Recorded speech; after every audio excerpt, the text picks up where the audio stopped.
जय हिंद। एक वीडियो में हम आपको बोले थे कि लोगों को अपनी पत्नी का दिमाग और जीएसटी समझ में नहीं आता है। इस वीडियो में दोनों समझा देंगे। साथ ही जीएसटी क्या होता है, जीएसटी के कितने टाइप होते हैं और जीएसटी इन क्या होता है और जीएसटी एन क्या होता है, इनपुट जीएसटी क्या है, आउटपुट जीएसटी क्या है, 4 टाइप की जो सीजीएसटी, एसजीएसटी, आईटीजीएसटी, यूटीजीएसटी, ये सब क्या है, जीएसटी के स्लैब कितने होते हैं, जीएसटी की बिलिंग कैसी होती है, A to Z आपको इसमें मिल जाएगा। इसके बाद आपको जीएसटी से कोई प्रॉब्लम नहीं रहेगी। जीएसटी कहता है कि एक देश एक टैक्स होना चाहिए, लेकिन ये अधूरा सत्य है। देखिए, टैक्स जो होता है ना, वो गवर्नमेंट के लिए एकदम उसका अधिकार है। गवर्नमेंट के पास पैसे का एक ही स्रोत है, जो मेन सोर्स है वो टैक्स है।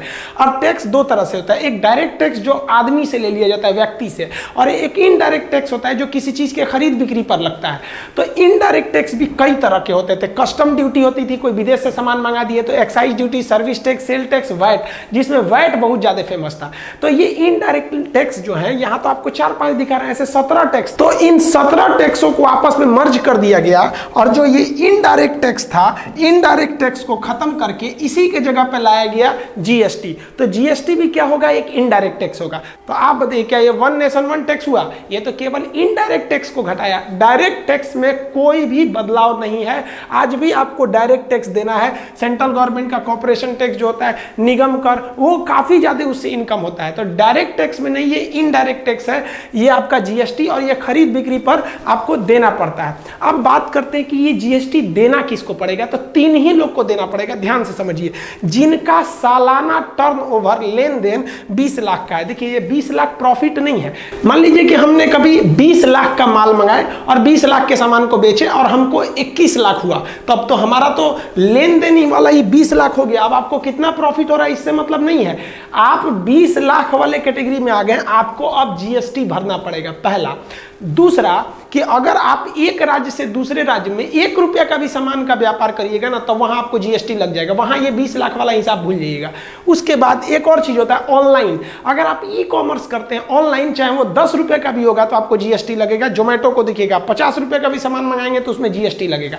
ये 20 लाख का जो रेशियो है, ये पहाड़ी क्षेत्र जैसे अरुणाचल प्रदेश वगैरह, वहां 20 लाख के बिजनेस का मतलब बहुत बड़ा दुकान हो जाएगा। तो वहां पहाड़ी एरिया में जनसंख्या कम होती है, तो वहां पर कुछ पहाड़ी वाला एरिया, वहां ये इसकी कैटेगरी 10 लाख ही रखी गई है। तो वो स्पेशल केस है, जनरल नहीं है। ये 3 लोग को आपको जीएसटी लेना पड़ेगा। अब किसी की छोटी दुकान है, होटल वगैरह है, 20 लाख चलता नहीं है, तो वो क्या लिए जीएसटी लेगा। जीएसटी पर इतना बवाल क्यों हो गया था? क्योंकि जीएसटी की टोटल 4 टाइप है और लोगों को लग गया कि हमको चारों का चारों टाइप देना है। गलत है, आपको केवल 2 टाइप का जीएसटी देखना है। देखिए, जीएसटी जो है ना, सीजीएसटी, एसजीएसटी, यूटीजीएसटी और आईजीएसटी। अब इसका सीजीएसटी का मतलब क्या होता है, सेंट्रल जीएसटी। एस का मतलब क्या होता है, स्टेट गवर्नमेंट ले जाएगी। यूटी का मतलब होता है केंद्र शासित, यूनियन टेरिटरी का जीएसटी है। उनको भी तो भैया दिल्ली गवर्नमेंट को पैसा कहां से आता है, स्टेट तो है नहीं दिल्ली, दिल्ली क्या यूटी, तो यूटी जीएसटी से उनका पैसा आता है। और इंटीग्रेटेड जीएसटी यानी आईजीएसटी, मतलब एक राज्य से दूसरे राज्य में ले जाएंगे। तब एक एक करके समझिए। मान लिया कि आप सेम स्टेट में कोई बिजनेस कर रहे हैं, जैसे मान लिया कि आप बिहार में हैं, तो बिहार में ही आपका लेन देन है, तो आप सेम स्टेट में आएंगे ना, तो आपको कोई 2 ही टैक्स देना पड़ेगा। एक सीजीएसटी देना पड़ेगा हर हाल में और एक एसजीएसटी देना पड़ेगा। मान लिया कि कोई सामान है जिस पर 18% टैक्स है, तो लोगों को टेंशन क्या लगा था कि सोचो 18% टैक्स है, सेंट्रल जीएसटी यानी सीजीएसटी 18%, एसजीएसटी 18%, फिर यूटी 18%, इंटीग्रेटेड 18 करके पगला गए लोग। भाई साहब बचेगा क्या मेरा? गलत है भाई साहब, आपको कोई 2 ही देना है। कौन देना है? सीजीएसटी, ये सेंट्रल गवर्नमेंट ले जाएगी, क्योंकि सेंट्रल का हिस्सा, भाई सेंट्रल का हिस्सा तो पूरा हिंदुस्तान ही है, वो सेंट्रल के अधीन आएगा। आप चाहे बिहार में रहिए चाहे केरला में रहिए, तो सीजीएसटी ले जाएगा।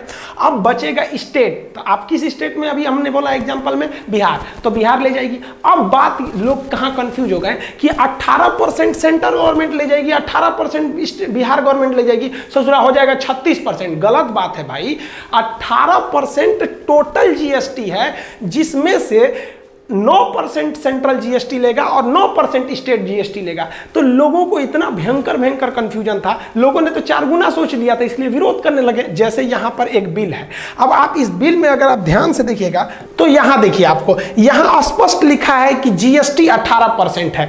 अब ये 18% आया है 25 रुपया, लेकिन उसी को नीचे स्पष्ट लिख दिया है कि इसमें एसजीएसटी 9% है और सीजीएसटी 9%, यानी 9 जोड़कर 18 होता है। ऐसा नहीं है कि 18% CGST भी और 18% SGST भी, तो अब तो 36% हो जाएगा। ये हर एक स्टेट में यही रूल लगता है। अब गुजरात में भी क्या होगा भैया, गुजरात का भी एरिया तो किसके अंडर में है, सेंट्रल गवर्नमेंट के है, तो CGST लेगा और गुजरात अपना SGST ले जाएगा। लेकिन वैसे राज्य जो यूनियन टेरिटरी है, केंद्र शासित, जैसे जम्मू कश्मीर, लद्दाख, पांडिचेरी, दिल्ली, तो दिल्ली क्या है, वो स्टेट है ही नहीं है। तो बस आपको कुछ नहीं करना है, स्टेट के जगह आपको यूनियन टेरिटरी लिख देना है।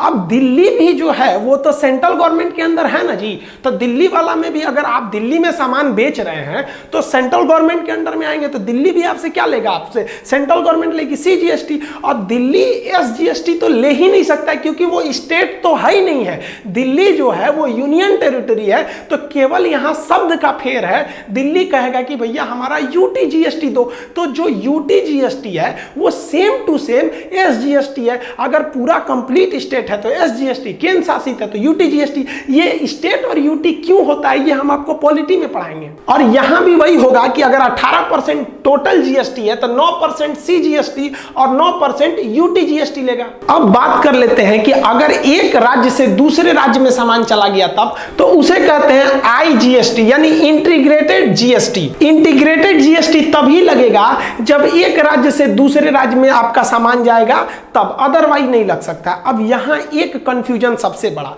जैसे कि मान लिया कि कोई सामान राजस्थान में बन रहा है और वो चला आया आपका बिकने के लिए उत्तर प्रदेश UP में चला आया, तो होता क्या है कि भाई राजस्थान भी तो सेंट्रल गवर्नमेंट के अंदर है और यूपी भी सेंट्रल गवर्नमेंट, यानी केंद्र देश के तो अंदर ही है, सेंट्रल गवर्नमेंट के अंदर, तो CGST लेने में तो कोई प्रॉब्लम नहीं। लेकिन यहाँ दोनों राज्य झगड़ा कर लेगा, राजस्थान कहेगा कि टैक्स हम लेंगे, यूपी कहेगा कि हम लेंगे, दोनों में हो जाएगा बवाल। तो इसलिए कह दिया जाता है कि भैया एक काम करते हैं, यहाँ पर राजस्थान को तो प्रॉफिट इस बात का है कि कंपनी उसके कारखाना वहां लगा है, वहां से बिक के आया है, और यूपी कहेगा कि भाई मेरे यहां लगा है, हमको फायदा होना चाहिए। यही हो गया झमेला। तब यहां लगा दिया जाता है, कहा जाता है कि ना भैया CGST भी नहीं लगेगा, SGST भी नहीं लगेगा, UT भी नहीं लगेगा, सीधे लगेगा इंटीग्रेटेड GST, IGST।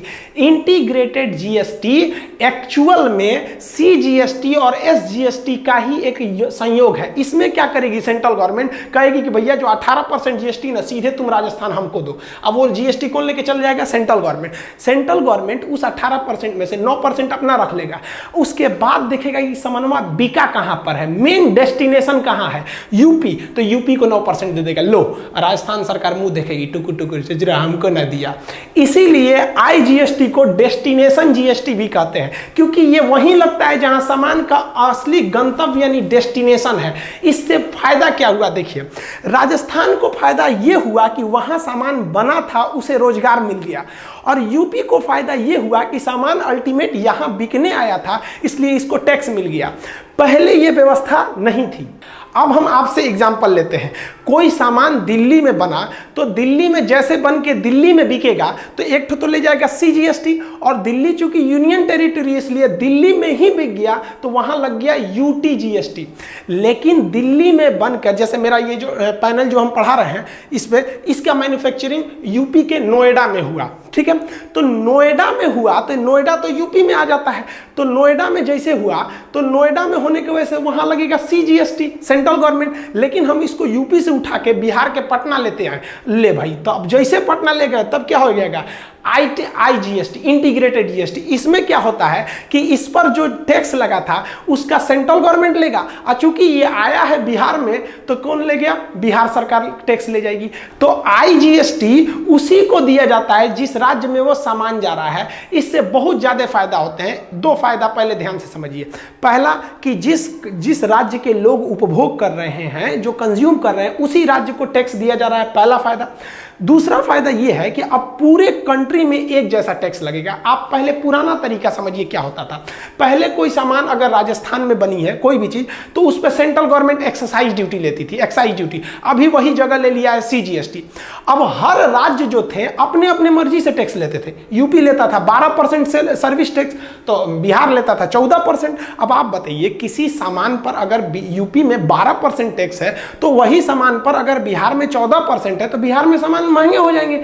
इसलिए बिहार के लोग वैसे जिला जो यूपी से सटा रहता था वो सामान खरीदने यूपी चले आते थे, पेट्रोल भरवाने आज भी यूपी चले आते हैं लोग, थोड़ा सा सस्ता पड़ जाता है क्योंकि पेट्रोल जीएसटी के बाहर है, वो अभी हम समझाएंगे। तो पहले कंपनियां क्या हो गई कि गुजरात सरकार होशियार निकली इसमें, गुजरात सरकार ने कहा कि भैया हम टैक्स सबसे कम लेंगे, हमारे यहाँ आ जाओ। सारी कंपनियां धड़धड़ा के घुस गई गुजरात में। अब पहले सारा सामान गुजरात में बनाती थी तो सेंट्रल गवर्नमेंट को देती थी एक्साइज ड्यूटी, और गुजरात को देती थी सर्विस टैक्स, और गुजरात से बना के पूरा हिंदुस्तान बेचती थी लोग। बाकी लोग चुपचाप देखते रहते थे कि गुजरात से आया है, हमको ना टैक्स मिला ना कुछ। अब फायदा जीएसटी से होगा कि भैया तुम गुजरात में बनाओ, और गुजरात में बनाओगे तो गुजरात सरकार का वो तो वहां ले जाएगी, पहला सीजीएसटी ले जाएगा। और जैसे आप बेचिएगा दूसरे स्टेट में, मान लीजिए गुजरात में बेच दीजिए तो गुजरात सरकार तो एसजीएसटी ले लिया। लेकिन अगर गुजरात से आप सोचेंगे उड़ीसा बेचें, जैसे स्टेट चेंज किए सारा झमेला खत्म, सीधे आ गए आईजीएसटी पे। आईजीएसटी में सरकार उठा लेगी, 18% में है तो 9% सेंट्रल गवर्नमेंट अपने रख लेगी और 9%